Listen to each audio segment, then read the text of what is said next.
Adesso sono ancora terrorizzata, perché quando esco ho il terrore, quando entro ho paura, me li vedo qua, stanotte non ho mai dormito. Uno mi sono trovato proprio davanti e dove ci stai fuori mi ha guardato qua pila così, vai via te, vai a dormire, vai via da qua. E vedo come vado via, stessa casa mia.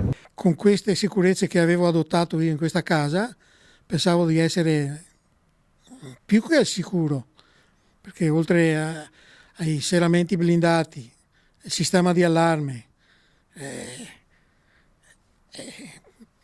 cosa si può fare di più? Furti in casa e nelle aziende nella Marca è stata la grande piaga della seconda metà di quest'anno che si sta chiudendo. Se i numeri dicono che il fenomeno non è oggettivamente in aumento, di certo lo è l'indignazione dei cittadini. Non ti senti sicuro, ecco, questa gente evidentemente ha poco da perdere rispetto a quello che perdiamo noi. Noi cittadini dobbiamo metterci noi a fare le ronde, anche se i vigili, le guardie, i carabinieri passano, per carità, però noi siamo costretti a fare le ronde noi.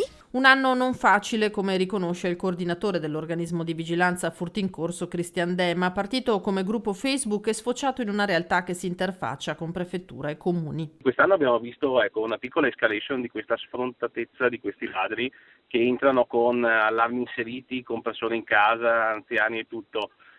Cerco sempre di guardare un lato positivo, che qualcosa c'è, nel senso che questi ladri almeno abbiamo queste notizie che non hanno mai fatto male a nessuno, ma hanno solo creato danni. Significativa tra novembre e dicembre è stata anche la risposta delle forze dell'ordine che contro i furti hanno chiesto e ottenuto rinforzi. Ma il mio auspicio è che le istituzioni vadano avanti come stanno andando avanti, con un grande impegno, senza mai mollare la presa, perché purtroppo è anche facile a un certo punto, quando si è in periodi di calma, abbassare un pochino la guardia.